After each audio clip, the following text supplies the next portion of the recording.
Pronto, estamos gravando. Vamos começar então a nossa aula que eu chamei de estratégia de advocacia criminal, que é a desclassificação. Todo mundo sabe que desclassificar significa o quê? Trocar o crime A pelo crime B. Desclassificar é trocar um crime mais grave por um crime menos grave. Isso é desclassificar. Você fala, estão me acusando do crime A. Mas não é o crime A, porque está faltando essa elementar típica, não tem essa parte do crime, a minha intenção foi outra. Então me denunciaram errado.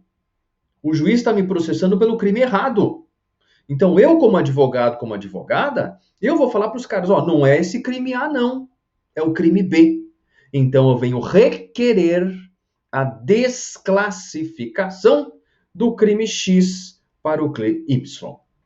Então eu não estou pedindo para me absolver. Falando, eu sou inocente, eu não fiz nada, coitadinho. Não. Falando assim, eu posso até ser um criminoso, mas não é desse crime, não. É do outro, tá? Então, a desclassificação significa trocar um crime mais grave por um crime menos grave. Muito bem. Apresentado o conceito do que seria desclassificar, vem aquela pergunta importante. Professor, nós estamos na segunda fase de penal da OAB. O que me interessa, além de conhecer o que é desclassificação, e lembrar no dia da prova que eu tenho essa opção, é saber em que lugar eu coloco essa bagaça. Eu ponho lá no preliminares? Eu ponho no mérito? Ou eu ponho na tese subsidiária? E a resposta para essa pergunta de US$ 1 milhão, feita pela Ângela, é qual? A resposta é depende. Depende. Depende do quê? Depende do que eu vou conseguir desclassificando. O que a desclassificação vai me trazer? O que a desclassificação vai me trazer? Então depende muito da consequência da desclassificação. E claro que eu vou dar um exemplo de cada para vocês, para que vocês entendam do que eu estou falando, tá bom? Para que vocês entendam do que eu estou falando. Muito bem. Vamos começar com o seguinte. Imagine que você vai desclassificar o crime de extorsão do 158 para o exercício arbitrário das próprias razões do 345. Eu vou trocar o 158 pelo 345, que foi o que caiu no OAB. Muito bem. Não é extorsão, não. Eu meti o revólver na boca do cara e falei, me paga o que você deve. Mas a vantagem não é indevida. Eu não fiz isso querendo dar uma de malandrão. Eu fiz isso porque o cara estava me devendo. Então, na extorsão não é. Seria extorsão se eu tivesse feito isso para obter uma vantagem que eu não tenho direito, obrigando a pessoa a fazer algo que a lei não determina ou ela a não fazer algo que a lei permite. Então, por exemplo, você assina um contrato de locação e na hora de você pagar o aluguel que a pessoa vai lá cobrar, pague o aluguel. Você põe um revólver na cara dela e fala assim, se você me cobrar o aluguel, eu mato você e a sua família. Então, a partir de hoje, eu vou morar de graça no seu apartamento. E você tem um contrato de locação, você não paga o aluguel e a pessoa não cobra o aluguel, senão ela vai ser morta. Isso é extorsão. Vantagem patrimonial indevida. Muito bem, esse é um 158, extorsão. No caso concreto, nós tínhamos o quê? Uma dívida de verdade. Você empresta uma grana para alguém, o cara fala, não tenho como pagar. O que a gente deve fazer quando a pessoa nos deve e não paga? A última coisa que a gente tem de fazer é colocar o revólver na cara dele e falar, paga ou morre. Tá? O cara fez isso no problema do OAB. Isso é extorsão? Não, porque a vantagem é devida. Tenho como comprovar que ele me deve um empréstimo que eu fiz para ele. Eu não posso usar de violência e grave ameaça para cobrar uma dívida, senão eu pratico o fazer justiça pelas próprias mãos, senão eu pratico o exercício arbitrário das próprias razões. Por que naquele problema do OAB? Por que naquele problema do OAB? Desclassificar extorsão para exercício arbitrário das próprias razões caracterizou uma tese preliminar. Por quê? Naquela peça, nós tínhamos de colocar a desclassificação como tese preliminar por conta da consequência da desclassificação.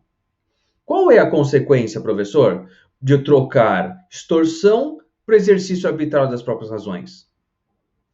O exercício arbitrário das próprias razões, praticado mediante ameaça, é de ação penal privada. Se ele é de ação penal privada, quanto tempo a vítima tem para oferecer queixa-crime contados da ciência da autoria? 6 meses. Muito bem. Se eu tenho 6 meses e no problema da OAB, no enunciado da OAB, já passou mais de 6 meses, se eu, advogada, emplacar uma desclassificação dessa, eu já peço a desclassificação e já peço o quê?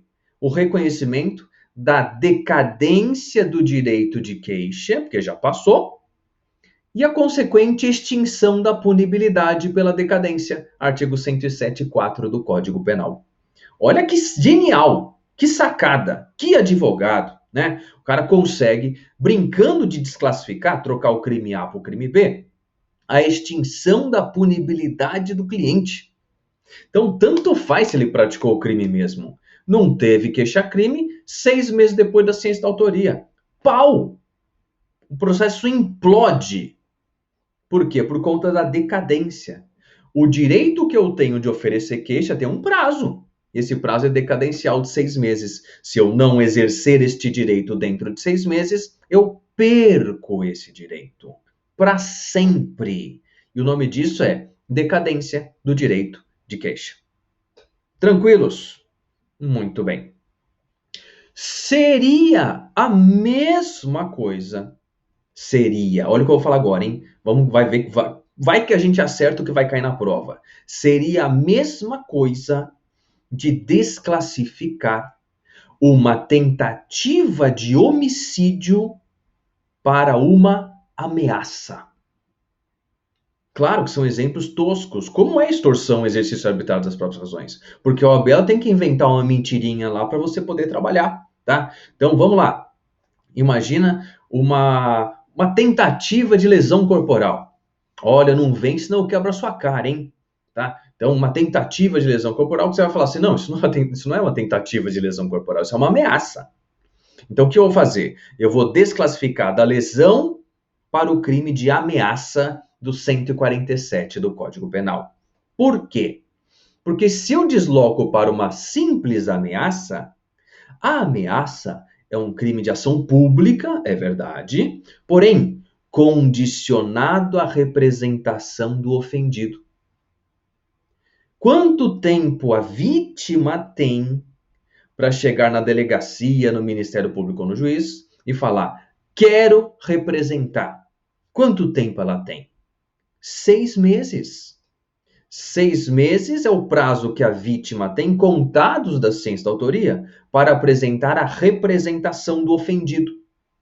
Sem a representação do ofendido feita em 6 meses, o que acontece? A mesma coisa que a decadência. Decadência do direito de queixa, decadência do direito de representação. A queixa só tem na ação privada e a representação tem na ação pública. Então, pública condicionada à representação. Então, quando a desclassificação, trocando um crime pelo outro, me dá como consequência uma tese preliminar, como, por exemplo, a extinção da punibilidade, eu coloco em preliminar. Tá bom? Por enquanto, tudo bem? Legal. Agora vamos problematizar um pouquinho, que a OAB é canalha. Os caras podem dificultar num nível que a gente nunca viu. E eu não vou deixar vocês na mão, vamos preparar vocês também. Vamos pegar os mesmos exemplos que eu dei. Extorsão para exercício arbitrário das próprias razões. Tentativa de lesão para um crime de ameaça. Mesmos exemplos. E agora vamos tirá-los de um memoriais, por exemplo, e vamos colocá-los numa resposta à acusação. Se eu estiver numa resposta à acusação, pergunto para vocês. A desclassificação da extorsão para exercício arbitrário das próprias razões, que extingue a punibilidade, É preliminar ou é mérito? Será que na resposta à acusação, a extinção da punibilidade gera absolvição sumária? Sim. Se eu tenho uma absolvição sumária, 397, inciso 4º do CPP, a desclassificação gera o quê? Mérito, porque absolve. Tudo que absolve depois de desclassificar vai no mérito, porque mérito na tua peça é igual a absolvição. Falou em mérito igual a absolvição. Se você desclassifica e consegue absolver, show de bola. Mérito para você, a absolvição. Então, a sua desclassificação será uma tese de mérito, porque ela gera como consequência a absolvição do tiozinho. Tá bom? Vamos dar outro exemplo? Vamos lá? Quando devo usar absolvição sumária, Wallace? Essa expressãozinha absolvição sumária, você só pode usar na resposta à acusação, que você vai usar o 397. Ou na primeira fase do rito especial do júri nos memoriais. Memoriais no júri. Ali você também, se emplacar a tese, você vai pedir uma absolvição sumária, mas aí é do 415 do CPP, tá bom? Então, absolvição sumária do rito comum, 397, resposta à acusação. Absolvição sumária no rito especial do júri, memoriais 415. Beleza? Muito bem. Então, vamos agora dar o segundo exemplo de desclassificação como tese de mérito que gera a absolvição. Vamos lá? Imagina o seguinte: caiu memoriais na tua prova. Memoriais, rito comum. Ou seja, já teve audiência de instrução e julgamento e não tem sentença ainda. É hora dos memoriais. 403, parágrafo 3º do CPP. Vamos fazer os memoriais aqui. Vamos lá. Caiu isso para mim, vou fazer. E aí você começa a perceber, lendo o enunciado, que o crime praticado não foi um roubo. Olha o que eu vou te falar. O crime praticado não foi um roubo. Na verdade, foi um furto. A OAB vai escrever no enunciado o seguinte: não ficou provado na audiência de instrução e julgamento a existência de violência ou de grave ameaça, apenas a subtração. Opa! Roubo sem violência, sem grave ameaça, vira que crime? Furto. Roubo sem violência ou grave ameaça vira furto.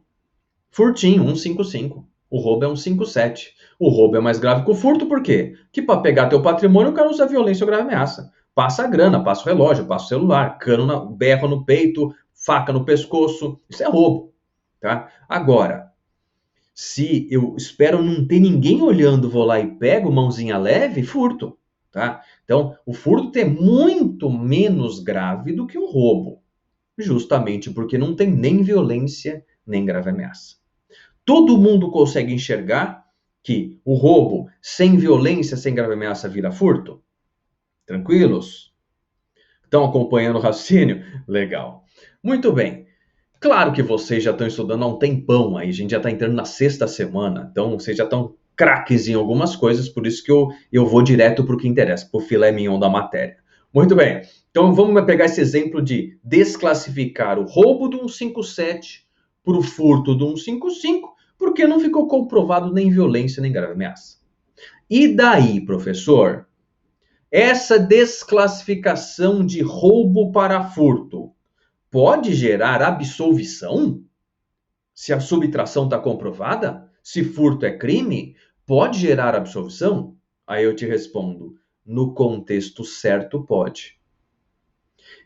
E eu vou falar com você agora sobre o artigo 181 do Código Penal, chamado imunidade penal absoluta, ou o nomezinho mais comum, escusa absolutória.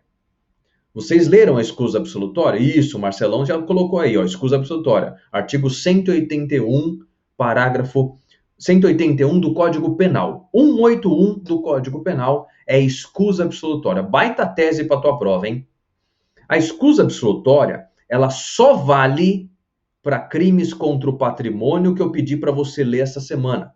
Então, nessa semana, você vai ler do 155 ao 183, no dia dos crimes contra o patrimônio.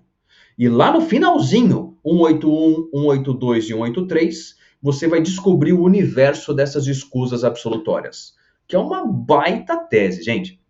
Em 21 anos de advocacia criminal, eu já tranquei uma porrada de inquéritos só com essa tese.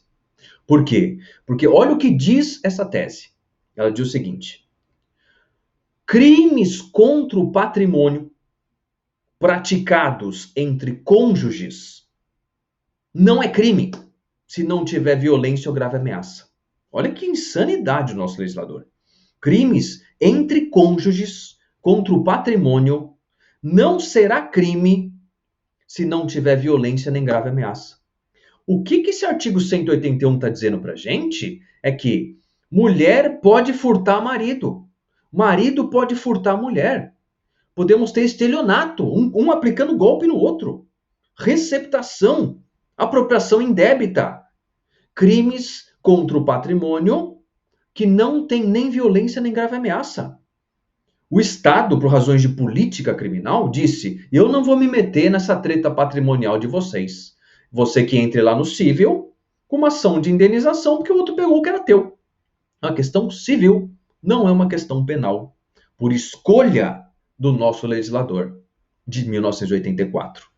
Então, nós temos aqui, se você desclassificar um furto, um roubo entre marido e mulher por um furto, você consegue uma excludente de culpabilidade.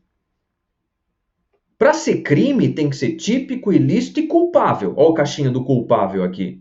Dentro dela, uma das teses de defesa que a gente tem é escusa absolutória. Só vale para crime contra o patrimônio, sem violência e grave ameaça. Então, se cai um troço desse no OAB, numa peça ou numa questão, você desclassifica roubo para furto, porque não tem elementar típica, violência e grave ameaça. Caindo aqui no furtinho, se você tem entre marido e mulher um crime contra o patrimônio sem violência ou grave ameaça, na verdade você não tem um crime contra o patrimônio, porque o legislador optou por não punir. Fique isento de pena por escusa absolutória, excludente de culpabilidade. Nem crime é. Se não é crime, não pode ter inquérito instaurado. Se não é crime, não pode ter processo instaurado. Falta justa causa. E aí você consegue o quê? O trancamento. Vai para o arquivo. E numa peça como essa que eu estou mostrando para você, você consegue o quê? A absolvição. Por não constituir o fato infração penal. A absolvição do 386, inciso 6º, por excludente de culpabilidade, que é justamente a escusa absolutória. Tá bom? Então, é um exemplo em que nós teremos o quê? Uma desclassificação como tese de mérito, porque ele gera a absolvição, já que crime contra o patrimônio entre cônjuges não é crime se não tem violência ou grave ameaça. Tá bom? Muito bem. Quando peço classificação, vou pedir a absolvição do crime mais grave, se não tivesse escusa absolutória? Eduardo, você está misturando as teses, tá? Por isso que está confuso para você, né? Se você não tem uma opção de desclassificação, se não tem como você afastar a elementar típica de violência ou grave ameaça, você tem que trabalhar no universo do roubo. Tá? E no universo do roubo não tem escusa absolutória, não dá para pedir, porque tem violência ou grave ameaça, tá bom? Então, o que eu vou pedir para vocês depois da aula? Deem uma lida no 181, no 182 e principalmente no 183 do Código Penal. O 183, ele fala, sabe esse oba-oba aí da escusa absolutória? Então, nesses casos do 183 não vale. Se tiver violência ou grave ameaça, Para o terceiro estranho que participa do crime, não vale. Ou se a vítima for idosa. 60 anos de idade, se a vítima tiver 60 anos de idade, acabou a palhaçada da escusa absolutória. Porque o Estatuto do Idoso protege o idoso de forma diferente. Foi lá no Código Penal e falou, no idoso não. Você quer furtar seu pai e sua mãe até 59 anos. Agora que ele faz 60, acabou a palhaçada. Tá bom? Então, essa escusa absolutória, ela vale para marido e mulher, companheiro e companheira e ascendentes e descendentes. Pais podem furtar os filhos e os filhos podem furtar os pais e não é furto. É uma questão patrimonial civil. Tá bom? Entenderam isso? Guarda essa tese, é uma pérola, tá? Vale ouro para você quando você desclassifica um para o outro. Perfeito? Muito bem.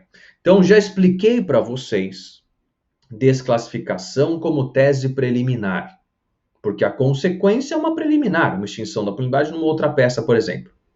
Já dei 2 exemplos aqui de desclassificação como tese de mérito, porque quando a gente desclassifica, gera absolvição.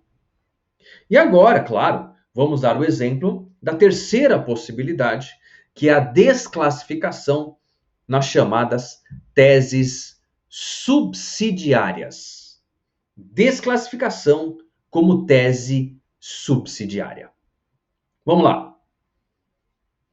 Já tem 60 anos, então tá bom. Então, se já é idoso do ponto de vista jurídico, 60 anos de idade ou mais, aí não tem mais imunidade penal absoluta. Tá bom? Muito bem. Agora, antes da gente pular do capítulo da escusa absolutória, eu preciso conversar com vocês sobre algo extremamente importante de escusa absolutória, misturando isso com Lei Maria da Penha. Você imagina como o caldeirão fica quente, tá? Qual que é a dificuldade aqui? A dificuldade é a seguinte. Quando eu estou num concurso do Ministério Público, a resposta vai ser 100% diferente da resposta que eu vou dar para vocês agora. Para nós, da OAB, a resposta é A. Para outras carreiras jurídicas, a resposta é B. Então, claro, cuidado com o que você lê por aí. Fique com o que eu vou te dizer a partir de agora. O que eu vou compartilhar com vocês a partir de agora é o seguinte. Eu acabei de dizer que entre marido e mulher não existe crime contra o patrimônio se a conduta é praticada sem violência ou grave ameaça. Se tiver violência ou grave ameaça, nem se discute isso. É crime, ponto. Agora, não teve nem violência nem grave ameaça. Um furtinho. Pega o seguinte exemplo. O marido está na sala, acompanhando lá um jogo da Champions League, né, um futebolzão, cervejinha do lado. A esposa chega da rua. Oi, querida, não sei o que, tá, vou tomar um banho e deixa a bolsa em cima da mesa. E ela fala, você não sabe, hoje eu ganhei uma grana fazendo um trabalho adicional. Então depois não esquece de guardar meu dinheiro aí lá na nossa gavetinha. O cara fala, tranquilo, que bom, fiquei feliz, que bom que você ganhou bastante dinheiro. E ela vai pro banho. Quando a mulher está no banho, o que esse cara pensa? Cara, é exatamente o que eu precisava. Eu vou pegar o dinheiro dela, em vez de tomar uma Skolzinha 260 ml, eu vou comprar uma Paulaner, uma caixa de Paulaner alemã. O cara pega a grana na bolsa dela sem falar com ela, desce no mercado e compra lá uma caixa de cerveja alemã, aquela bica, né, caro pra caramba, chega em casa, já põe no freezer, aproveita que o dinheiro é dela mesmo, já compra umas canecas que tem gelo embutido, o cara já aproveita lá mesmo, compra um salgadinho torcida de cada sabor, já volta pra falar, agora o jogo tá bom, né, o cara senta lá, a mulher sai do banho e fala assim, ué, você pegou meu dinheiro? E o cara fala assim, peguei. Ela pega a bolsa dela, irritada, vai no distrito policial. Chega lá e fala assim, fui furtada pelo meu próprio marido. Aquele canalha esperou eu entrar no banho para pegar meu dinheiro e usar. Furto, 155. Subtrair para si coisa alheia móvel. Faz as coisas aí, delegado. Fui furtada, quero providências. O delega, desavisado, ou até porque no concurso dele a resposta é A e não B, né, como na nossa, o que ele faz? Instaura inquérito por furto. E fala, fica tranquilo, vou intimar teu marido para comparecer aqui para prestar isso, para ele se explicar por que ele praticou esse crime de furto. Porque carreira policial e Ministério Público não tem escusa absolutória para Maria da Penha. Essa tese contraria a teleologia da proteção específica da mulher. Então, não tem imunidade penal na Lei Maria da Penha, mas isso é mentira. Isso é uma interpretação hermenêutica. Não está escrito em lugar nenhum. E você pode fazer uma analogia em Malam Partem na prova da OAB? Claro que não. Então, ou a Maria da Penha faz a lição de casa bonitinho, como fez o Estatuto do Idoso, e coloca lá no Código Penal, se a vítima for idosa não pode, a Lei Maria da Penha poderia fazer um projetinho de lei de um artigo, mudando 183 do Código Penal, falando, se a vítima for mulher no contexto de violência doméstica, não pode. Era só ter feito isso, e não fez. Ou seja, no silêncio da norma, eu não posso interpretá-la para piorar a condição do réu. Então, esse inquérito, se virar processo e chegar para você trabalhar, o que você pode fazer nesse caso? Existe imunidade penal absoluta? Existe escusa absolutória num contexto de Maria da Penha? A resposta para a OAB é: existe. Porque a Lei Maria da Penha não falou diferente. E não se pode reduzir direitos fundamentais, processar criminalmente alguém, prender alguém, sem lei. Princípio da legalidade. Então, nesse caso, como que nós ficamos? Se cair escusa absolutória na Maria da Penha, a sua resposta da prova vai ser: a Lei Maria da Penha não relativizou a escusa absolutória. Logo, é uma tese válida. Mesmo estando num contexto de critério afetivo, mesmo a mulher estando pelo critério territorial na casa dela, e acontecendo uma violência patrimonial do artigo 7º da Lei Maria da Penha, eu posso falar o quê? Que tem escusa absolutória e ele não praticou crime. Logo, absolvição 386, inciso 6º do CPP. Perfeito? Muito bem. Dúvida do Romano, é sempre boa, né? É um cara estudioso. Ele fala o seguinte: como fica se o juiz decretar a prisão de ofício na Lei Maria da Penha? Porque lá no artigo 20 da Lei Maria da Penha está falando que pode prender de ofício. No CPP agora, depois do juiz das garantias, não pode mais. Como é que fica? Marcelo, não temos posição de tribunal nenhum ainda, mas minha opinião para você, vamos tentar ser o mais garantistas possíveis numa pergunta como essa, tá? Faça o seguinte, coloca aqui: não existe mais prisão cautelar de ofício, tá bom? Como eu tenho uma lei processual penal posterior, ela revoga uma lei processual penal anterior que lhe seja contrária, tá bom? Fica com essa tese, que não pode. Se decretou de ofício, você pede o relaxamento, porque não pode prender de ofício. Responde assim que você acerta. Mas concordo com você, acho muito difícil cobrar em algo que não tem um consenso ainda, tá bom? Tem doutrina caminhando dos dois lados aqui, tá legal? Muito bem. Vamos dar exemplo agora de desclassificação como tese subsidiária. O que é bem interessante a gente fazer? Ó. Vou desclassificar o crime A para o crime B, vou desclassificar o crime A para o crime B, e nessa desclassificação eu vou continuar falando de teoria da pena. Os melhores exemplos, pessoal, que já caíram no OAB: trocar crime qualificado por crime simples.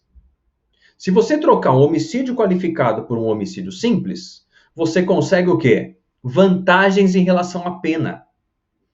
Se você desclassificar um tráfico de drogas comum do 33 caput para um tráfico de drogas privilegiado do 33 parágrafo 4º, você consegue afastar a hediondez do delito, progredir de regime com as porcentagens menores.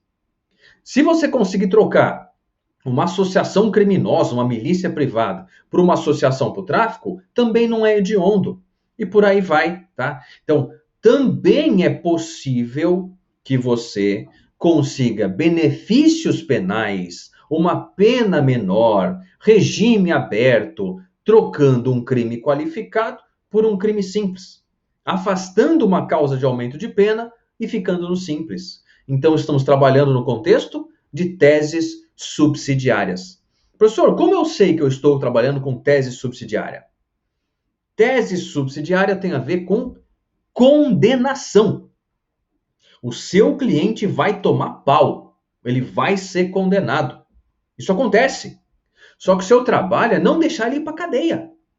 Mesmo sendo condenado, o seu trabalho é falar, tudo bem, mas eu quero um regime aberto, eu quero uma restritiva, eu quero um sursi, eu quero alguma boiada aí pro cara não ir preso, pô, mesmo sendo condenado. Isso é trabalhar tese subsidiária. Pena base no mínimo legal, reconhecimento de atenuante, afastamento de agravante, reconhecimento de causa de diminuição, afastamento de causa de aumento, e antes do critério trifásico, lá em cima, afastamento de qualificadora. Manda embora tudo que aumenta, para a pena ficar pequenininha. Se a pena fica pequenininha, o regime é aberto. Se não tem violência ou grave ameaça e a pena é pequena, eu consigo trocar para pena restritiva. Se a pena ficou até 2 anos, mesmo tendo violência ou grave ameaça, cabe sursi do 77. Então nós temos aqui muita coisa para trabalhar em tese subsidiária. Em memoriais do rito comum, em apelação do rito comum, em apelação do júri na letra C, que erra na dosimetria da pena. Então a gente tem como brincar também, em caso de condenação, eu quero que a pena fique assim. E nesse trabalho que você pede o quê? A desclassificação, para trocar uma qualificado por um simples. E aí você consegue, mesmo ele sendo condenado, que ele não vá para a cadeia. Tá bom? Muito bem. Esses são os exemplos que a gente tem aqui. Por exemplo, um homicídio legal, pergunta boa da Ângela. Obrigado, Ângela, pela pergunta. Para eu afastar a qualificadora, eu entro em qual das 3 fases da dosimetria da pena? Resposta: nenhuma delas. Nenhuma delas. Sabe por quê? Que qualificadora nada mais é do que uma nova pena. Vamos dar um exemplo. Homicídio simples. Qual que é a pena? De 6 a 20 anos. Pena do homicídio simples, 6 a 20. Homicídio qualificado, qual que é a pena? 12 a 30. 6 de pena mínima, 12 de pena mínima. 20 de pena máxima, 30 de pena máxima. Ou seja, quando eu tenho uma qualificadora, eu tenho um novo preceito secundário. Eu tenho uma nova pena. Eu troco tudo. Quando eu vou começar a fazer a dosimetria da pena por um crime qualificado, a pena não começa no mínimo legal? Vai começar no mínimo legal da qualificadora, que é 12 anos.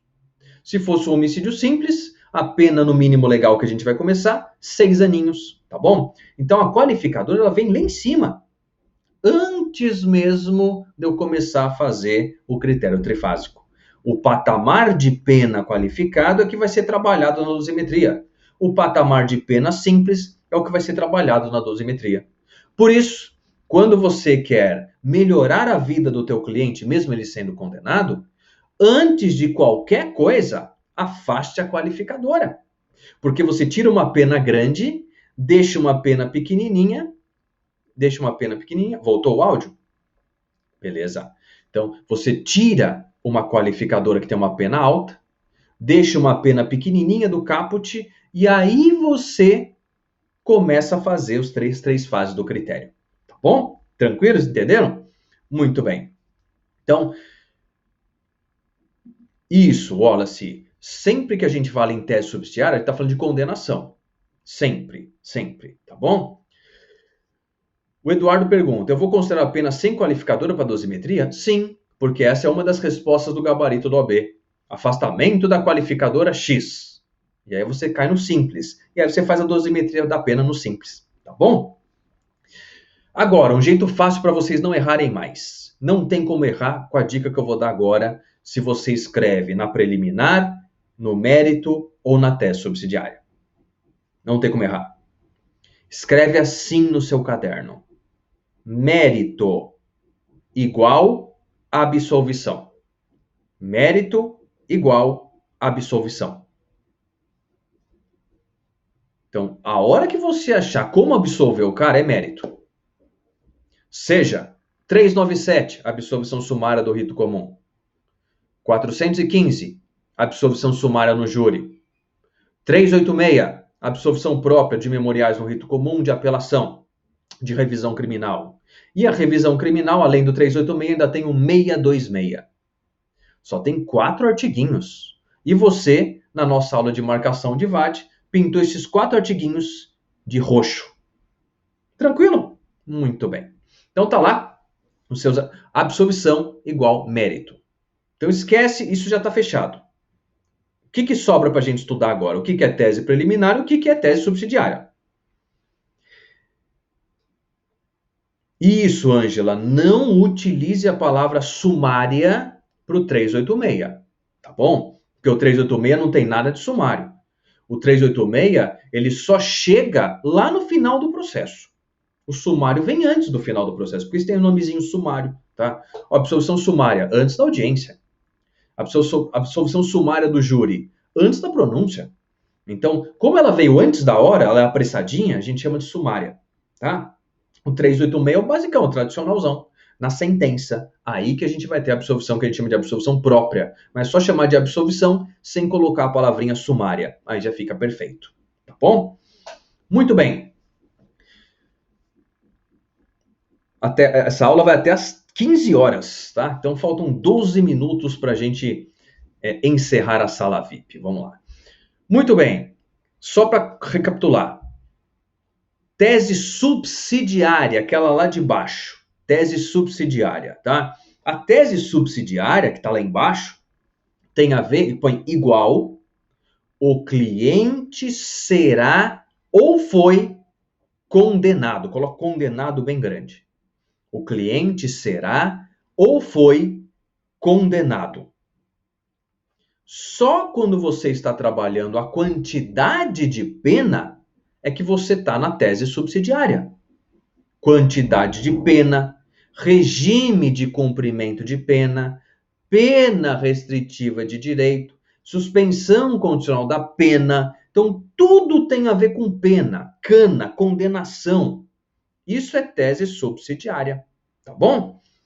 Boa, Eduardo. Na resposta à acusação, eu não trabalho tese subsidiária. Não, de forma alguma.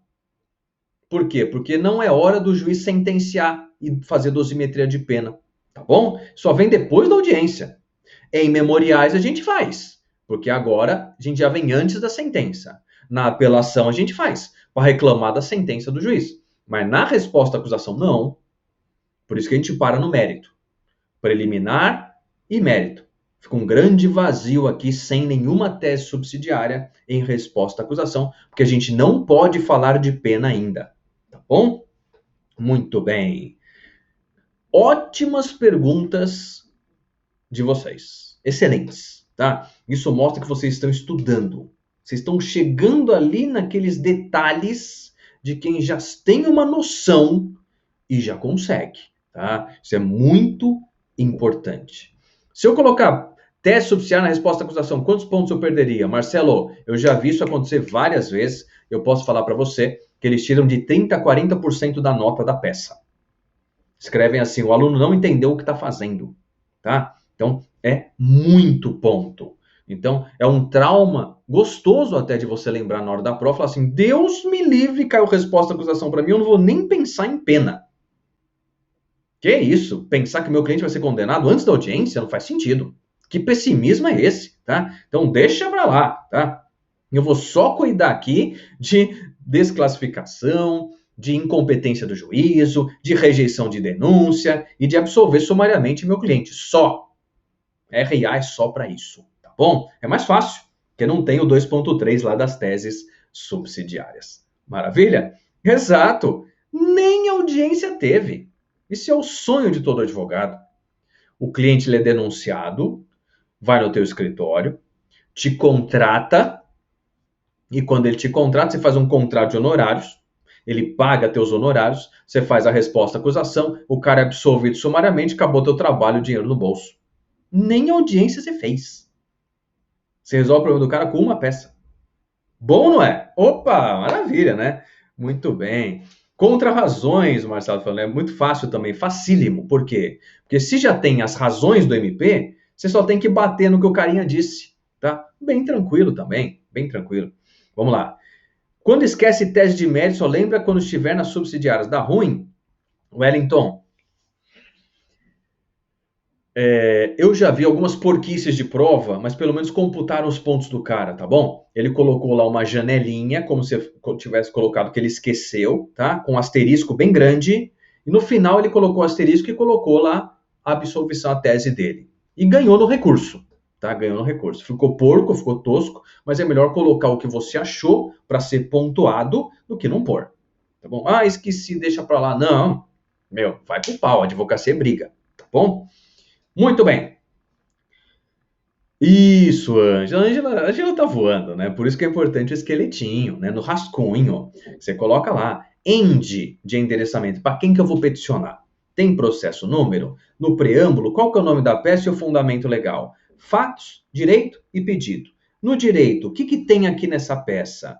Qual que é o local? Qual que é a data no último dia do prazo? Faz o esqueletinho no rascunho, depois é só desenhar a peça. Você já tem as respostas, só vai e desenha lá bonitinho, tá bom? Se esquecer preliminar, pode fazer a mesma coisa? O ideal é não esquecer.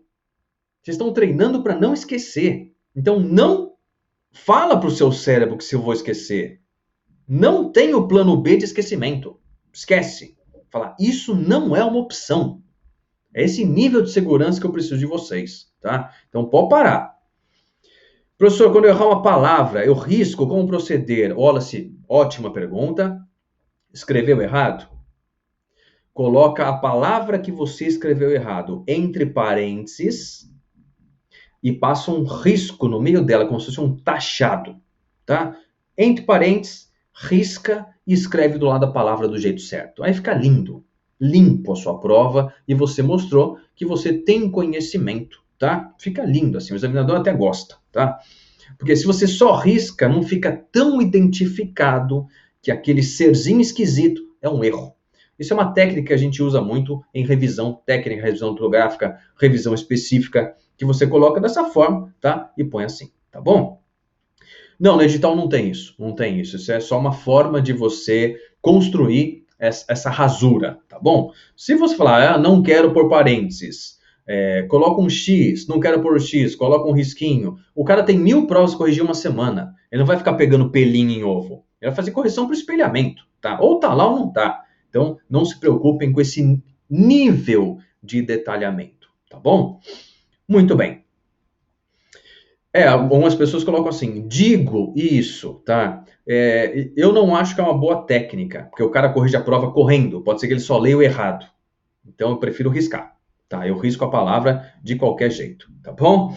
Muito bem. Não, eu imagino, Marcelão, eu imagino, a gente já dá aula para o OAB desde 10 de abril de 2004, tá? Então, é muito colega que já está na advocacia hoje, há muitos anos que a gente acompanhou a aprovação. Então, é difícil mesmo, eu entendo perfeitamente e até agradeço pelas perguntas, que a pergunta de um é a pergunta de todos. Todo mundo está no mesmo barco, querendo chegar no Porto Seguro. Não é verdade? Muito bem. Deixa eu ver se vocês têm mais alguma dúvida. Reprovam mais na primeira ou na segunda fase? Ângela, com certeza na primeira. Com certeza na primeira. A primeira é um massacre. Então, um massacre. Você tem 1 milhão de bacharéis por ano sendo jogado no mercado por faculdades fracas. Então, as pessoas elas não sabem nem ler e escrever direito, tá? E são massacrados por uma prova da OAB como as que vocês fizeram, que é a mais difícil que eu já vi, tá? Então, vocês estão chegando com uma certa arrogância intelectual na segunda fase.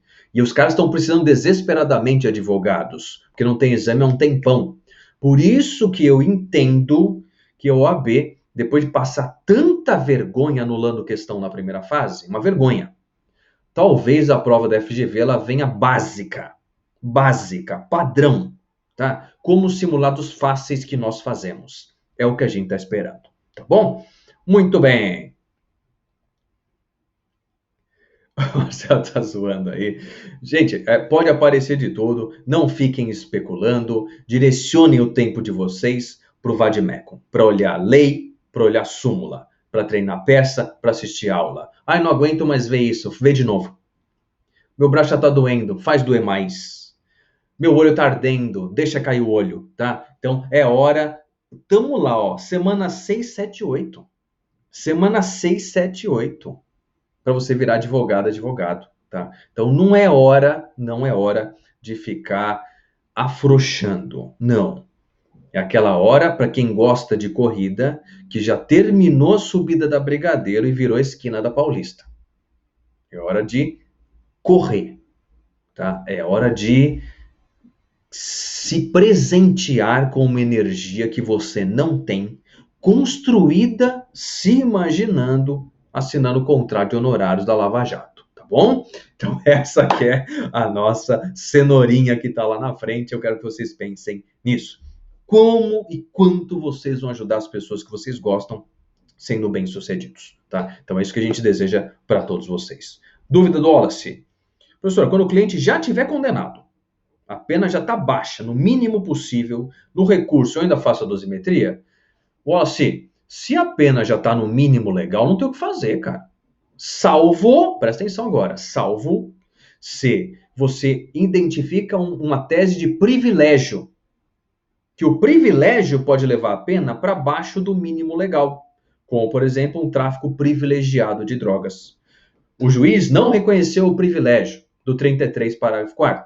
Na apelação, você fala, eu quero o privilégio. Aí a pena vai para baixo dos 4 anos e o seu cliente vai ter direito a tudo. Regime aberto, pena restritiva e sursi. Tá bom? Muito bem.